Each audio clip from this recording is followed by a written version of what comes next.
ಒಂದ್ಸಲ ವಿಡಿಯೋ ನೋಡಿ. ಸ್ವಾಮಿ ಅಷ್ಟೊಂದು ಜೈಲ್ ಹೋಗಿ ಬಂದವ್ ನಾನು ಸ್ವಾಮಿ.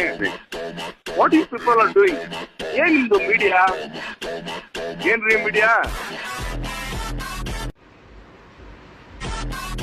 ನನಗೆ ಈಗ ಉಪೇಂದ್ರ ಅವರ ಪಕ್ಷದಲ್ಲಿ ಕೆಲಸ ಮಾಡಬೇಕು, ನನಗೆ ಯಾರು ದುಡ್ಡು ಕೊಡ್ತಾರೆ? ಇಲ್ಲ ಬೇಡ, ಬರಬೇಡಿ ನೀವು. ನಿಮ್ಗೆ 10,000 ರೂಪಾಯಿ ದುಡ್ಡು ಯೋಗ್ಯತೆ ಇಲ್ಲ, ನೀವ್ ಯಾಕೆ ಬರ್ತೀರಾ? ಸರ್ ನಾ ಹೇಳ್ತೀನಿ, ನಾನು ಉತ್ತರ ಕೊಡಬೇಕು ಅಂತ ಹೇಳಿಲ್ಲ. ಬುಕ್ ಮೈ ಶೋ ಬುಕ್ ಮಾಡಿದ್ರೆ ಎಲ್ಲ ಗೊತ್ತಾಗುತ್ತಲ್ಲ, ಎಲ್ಲ ಮಾತಾಡ್ತೀರಾ ನೀವು, ಅದನ್ನ ನೋಡಿ ಫಸ್ಟ್.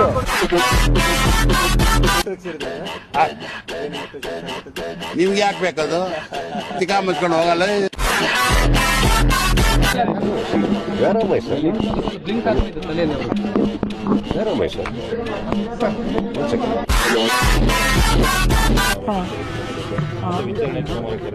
ಆ ವಿಚಾರ ನಾನು ಯಾಕೆ ನಿಮಗೆ ಹೇಳ್ಬೇಕು?